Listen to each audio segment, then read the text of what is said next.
ನನ್ನ ಹೆಸರು ಕೃಷ್ಣಪ್ಪ ಅಂತ. ನಾವು MRPS ಮುಖಂಡರು, ಮಾದಿಗ ದುರ್ಡವರ ರಾಷ್ಟ್ರೀಯ ಅಧ್ಯಕ್ಷರಾದ ಮಂದಕೃಷ್ಣನವರ ಸಂಘಟನೆಯಲ್ಲಿ ನಾವು ಜಿಲ್ಲಾ ಅಧ್ಯಕ್ಷರಾಗಿ ಕೆಲಸ ಮಾಡಿ ಜಿಲ್ಲಾ ಮುಖಂಡರಾಗಿದ್ದೀವಿ. ಬ್ಯಾಟರಾಯ ಸ್ವಾಮಿ ದೇವಸ್ಥಾನದಲ್ಲಿ ಇವತ್ತು ಸೇರುವ ಬ್ಯಾಟರಾಯ ಸ್ವಾಮಿ ದೇವಸ್ಥಾನ ಸ್ವಾಮಿಗೆ ಇವತ್ತು ಏನು ಸೇರಿದೆವೋ, ಇಲ್ಲಿ ಈ ದೇವಸ್ಥಾನದ ಹತ್ರ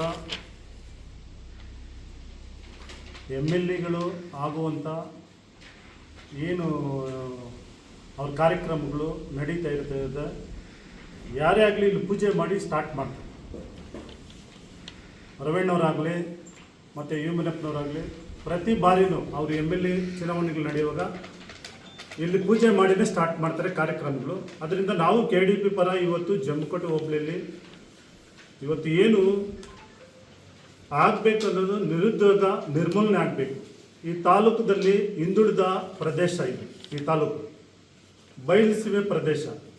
ಅದರಿಂದ ಇಲ್ಲಿ ಬಡತನ SC STಗಳು ತುಂಬ ಪಾಪ್ಯುಲೇಷನ್ ಇದೆ ಇಲ್ಲಿ.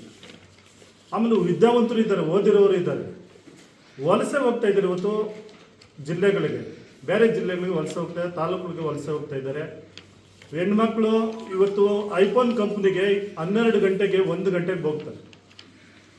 ಇವತ್ತು ವಿದ್ಯಾಭ್ಯಾಸ ಮಾಡಿ ಇವತ್ತು ಉದ್ಯೋಗ ಸಿಗ್ತಾ ಇಲ್ಲ. ಇವತ್ತು ತುಂಬ ಸರ್ಕಾರನೂ ಅಷ್ಟೇ ಓದಿರುವಂಥವ್ರಿಗೆ ಯಾವುದು ಉದ್ಯೋಗವನ್ನು ಕೊಡುವಂಥದ್ದು ಸರ್ಕಾರಿ ಇದರಲ್ಲಿ ಉದ್ಯೋಗಗಳು ಸಿಗ್ತಾಯಿಲ್ಲ. ಎಷ್ಟು ಪಾಪ ಅವರು ಓದಿ BSc ಓದವ್ರೆ, MSc ಮಾಡವ್ರೆ, ಡಿಗ್ರಿ ಮಾಡವ್ರೆ, ಡಬಲ್ ಡಿಗ್ರಿ ಮಾಡವ್ರೆ, ಇವನ್ನೆಲ್ಲ ಓದಿದ್ರೂ ಇವತ್ತು ಕೆಲಸಗಳೇ ಸಿಗ್ತಾಯಿಲ್ಲ. ಅದಕ್ಕೆ ನಮ್ಮ ತಾಲೂಕಲ್ಲಿ ಏನಾದರೂ KDP ಆದರೆ ಹತ್ರ ಇರ್ತದೆ.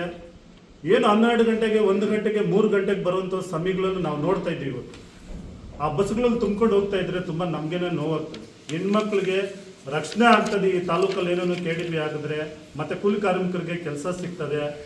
ಬೆಂಗಳೂರು ರಾಜ್ಯಕ್ಕೆ ಹೋಗುವಂಥ ಬೆಳಗ್ಗಿನ 5 ಗಂಟೆಗೆ ಹೋಗ್ತಾರೆ. ಅದನ್ನೆಲ್ಲ ಇದಾಗಿ ಇಲ್ಲಿ ನಮಗೇನು KDP ಪರ ಆದರೆ ನಮಗೆ ಉದ್ಯೋಗ ಸಿಗ್ತದೆ. ಅದು ಮನೆಗೊಂದು ಉದ್ಯೋಗನೂ ಕೊಡ್ತಾರೆ. ಅದಕ್ಕೆ ಸರ್ಕಾರದಲ್ಲಿ ಒಳ್ಳೆ ನಿಗದಿ ಬೆಲೆನೂ ಕೊಡ್ತಾ ಇದ್ದಾರೆ. ಅದಕ್ಕೆ ಆಗಲೇಬೇಕು KDP ಪರ. ಈಗ ಮಾಜಿ MLAಗಳಾಗಿರಲಿ, ಅವರು ಹೋರಾಟದ್ದು KDP ಆಗಬೇಕು. ಎಲ್ಲ ಜಿಲ್ಲೆಗಳಲ್ಲೂ ಆಗಿದೆ, ಎಲ್ಲ ತಾಲೂಕುಗಳಲ್ಲೂ ಆಗಿದೆ. ನಮ್ಮ ತಾಲೂಕಲ್ಲಿ ಆಗಿಲ್ಲ. ನಮ್ಮದು ಉದ್ದೇಶ ಇಷ್ಟೇ. MP ಗಳು ಇದ್ದರು, ಅವರು ಉದ್ದೇಶನೂ ಇಷ್ಟೇ. ಇಲ್ಲಿ ನಮ್ಮ ತಾಲೂಕಲ್ಲಿ KDP ಆಗಿದ್ರೆ ಒಳ್ಳೆ ನಮ್ಮ ತಾಲೂಕಿಗೆ ಅಭಿವೃದ್ಧಿ ಆಗ್ತದಂತ ಎಲ್ಲನ ಮನಸ್ಸಲ್ಲಿ ಇಟ್ಕೊಂಡು ಇವತ್ತು ರೈತರ ಪರ, ದಲಿತರ ಪರ, ಎಲ್ಲರೂ ಮಹಿಳಾ ಪರ ಒಕ್ಕೂಟಗಳೆಲ್ಲ ಎಲ್ಲರೂ ಒಂದುಗೂಡಿಸಿ ಇವತ್ತು ಬೆಂಬಲವನ್ನು ಸೂಚಿಸ್ತಾ ಇದ್ದೀವಿ ನಾವು.